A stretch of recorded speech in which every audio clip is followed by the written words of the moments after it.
Lots of fun here, guys. I got the little Mini X suspended in the air. I got the track off. It needs sprockets.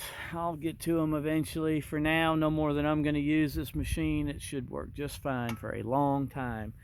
I did make a video of disassembling the track tensioner and the idler, but I will make a video of everything being reinstalled, and including putting the seals in the piston and bore and all that stuff, so you can see the reassembly. It's really straightforward. It's even easier than a hydraulic cylinder. It's on the same principle, but you don't have near the stuff to take apart to get the seals out. Anyways, gonna let you go for now. I think after this, mechanically, the machine's ready to go. It's all running, the water pump, coolant situation's fixed, hydraulics all topped off, muffler, exhaust, all that's been redone and wrapped.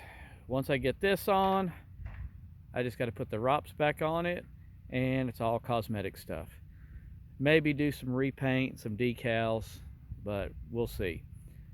If you haven't already, like and subscribe. Let's see where we can go with this channel. Thanks.